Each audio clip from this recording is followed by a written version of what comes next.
On January 26, 1943, London police found a dying homeless man in an abandoned storage facility near King's Cross Station. He had accidentally ingested rat poison while searching for food and then fallen from a height. It was the kind of grim story that could have been lost in police paperwork. But instead, this man's body became the centerpiece of one of history's most audacious military deceptions, Operation Mincemeat. Today, we're diving into a story of war, cunning, and bold strategy. We'll explore how the Allies tricked the Nazis with a dead man, why Sicily became the key to Europe's liberation, how secret paratrooper operations shaped the Eastern Front, and the shocking sacrifices that made victory possible. In late April 1943, the dead man was placed on a British submarine and set ashore near Huelva, Spain. The next morning, a local fisherman discovered him. He wore a Royal Marines uniform, carried an ID naming him William Martin, and had personal effects in his pockets: theatre tickets, bank statements, a photo of a fiancée, and even a wedding band receipt.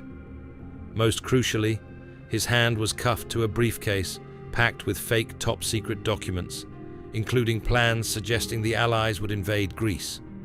Spain, officially neutral, was swarming with German intelligence. The Nazis fell for the hoax. British newspapers even reported a plane carrying the fake officer had crashed at sea. When the War Office messaged Churchill, they wrote, "Mincemeat swallowed, hook, line, and sinker." Hitler quickly diverted panzer divisions to Greece. Meanwhile, Sicily, the Allies' true target, remained lightly defended. Sicily had been chosen during the Casablanca Conference in January 1943, after the Allies nearly won in North Africa. Churchill pushed for Sicily instead of France, warning that a French landing would cost too many British lives and fuel Soviet distrust. Capturing Sicily would consolidate the Mediterranean, open airfields for bombing Italy, and draw German troops from Russia. Stalin opposed it, worried about leaving the Red Army to face Hitler alone for months. In the end, the Allies ignored him. On July 10, 1943, the Allies launched the invasion of Sicily, aided by an unlikely ally, the Sicilian Mafia. Local gangs, bitter from Mussolini's crackdown, guided Allied troops through secret routes. Axis forces collapsed quickly, except for elite units like the 1st Paratroop Panzer Division, Hermann Göring. Italian divisions largely refused to fight. Hitler dismissed Sicily as a diversion, believing the main attack would come in Greece. Despite their initial resistance, most German and Italian troops escaped to mainland Italy, establishing the Etna Line. But Italy was already in political chaos. On July 24, 1943, Mussolini was removed by his own Grand Council and placed under house arrest. King Victor Emmanuel III took control, and the new government, led by Pietro Badoglio, reached out to the Allies. By September 3rd, Italy signed a ceasefire and formally surrendered, leaving the Allies to march in. Hitler responded by occupying Italy and installing Mussolini as the head of a puppet state in northern Italy, the Republic of Salo. The German army and Gestapo controlled everything. Yet, this occupation highlighted Germany's weakness. It had to hold former allies under force while fighting on multiple fronts. Meanwhile, on the Eastern Front, the Soviet Union prepared one of history's largest battles. In fall 1943, the Red Army aimed to cross the Dnieper River. Over 2.5 million Soviet soldiers faced 1 million German troops entrenched across a wide, fast-moving and freezing river. Villages were burned, civilians starved, and corpses littered the countryside. Soldiers endured freezing water, gunfire, and makeshift rafts to capture bridgeheads on the western bank. Despite heavy casualties, the Soviets secured multiple footholds, setting the stage for the liberation of Kyiv. The Bukrin bridgehead initially seemed perfect for the Kyiv offensive, but fierce German resistance and high Soviet losses forced a shift to the Liutij bridgehead. Deceptive tactics, including dummy tanks and false radio traffic, tricked the Germans into misjudging the main attack. By early November, Soviet forces encircled Kiev and reclaimed the city, though at immense human cost. The Dnieper's crossing and the liberation of Ukraine were brutal, yet decisive steps toward ending the war. On June 4th, 1944, US troops entered Rome. The Germans declared the city an open city and refused to defend it, hoping to spare its historic heritage. They retreated to the Gothic Line, a formidable set of fortifications north of Florence. But soon, Hitler stopped caring about Italy. Just 2 days after Rome was liberated, the Allies struck in northern France. On July 6, 1944, Operation Overlord began, the D-Day invasion. I am standing on Omaha Beach in Normandy, along the shore of the English Channel. The 6-kilometer stretch of sand and pebbles rises to a 5-meter-high grassy dune, and then to a hillside. The surf and the cries of seagulls give the impression of peace. Yet in the early hours of June 6, 1944, this serene landscape turned into a scene of unimaginable bloodshed. The waves ran red, and the sounds of nature were drowned out by gunfire and explosions. The beaches were code-named Utah, Gold, Omaha, Juno, and Sword. Operation Overlord involved 35 divisions from the US, UK, Canada, France, and Poland, supported by massive naval and air forces. The invasion had been postponed several times, and finally, it was set for June 6th. British troops, who had endured Dunkirk, were the least psychologically prepared for another landing, even scrawling "No to the Second Front" across their barracks in protest. On paper, the Germans had a strong presence in France, 59 divisions, including 9 panzer divisions, totaling 700,000 troops. Erwin Rommel, the hero of the North African campaign, was posted there as well.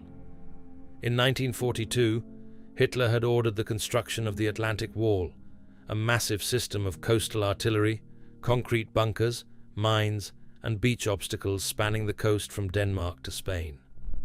By June 1944, it was only about 20% complete. Many German divisions were stationary or under strength, and parts of the Atlantic Wall were manned by demotivated Eastern volunteers from Russia, Ukraine, the Caucasus, and other occupied regions. The Allies managed to keep both the location and the timing of the landing secret. Using decoys, dummy equipment, and fake troop movements, they convinced the Germans that the invasion would occur at Calais, just as in 1942. German reserves rushed north, leaving Normandy surprisingly undefended. The landings were the largest amphibious operation in military history, involving 5,300 landing craft, carrying 150,000 troops and 15,000 pieces of equipment, with 12,000 aircraft providing air cover. The attack at Omaha Beach, however, was met with heavy resistance.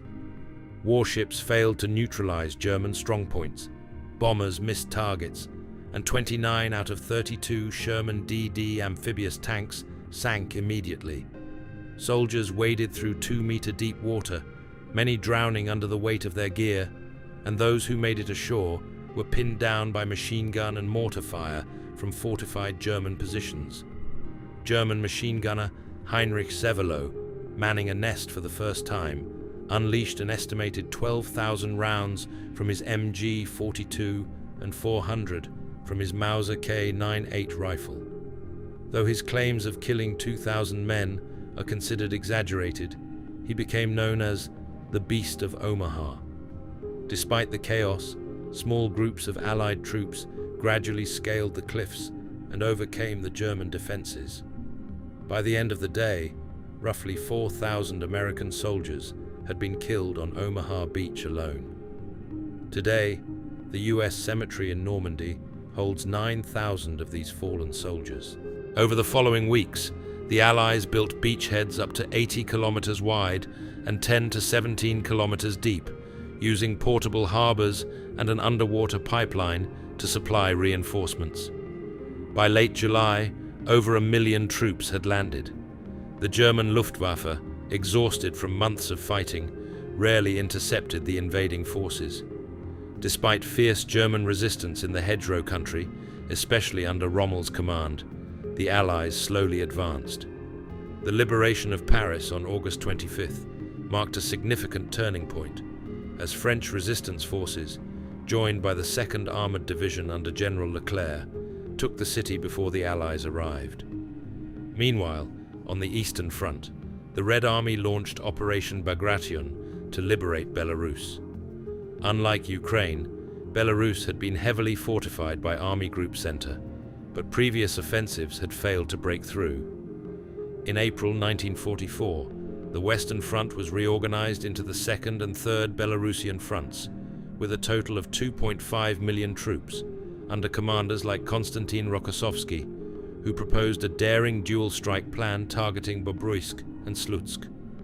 The Germans expected attacks elsewhere and had transferred much of their equipment, leaving the swampy, wooded Belarusian Balkany poorly defended. On June 22nd, the Red Army struck. Tanks and infantry moved through narrow corridors, supported by massive artillery concentrations and Il-2 flying tank aircraft. Guerrilla forces in the German rear coordinated attacks, further disrupting the enemy.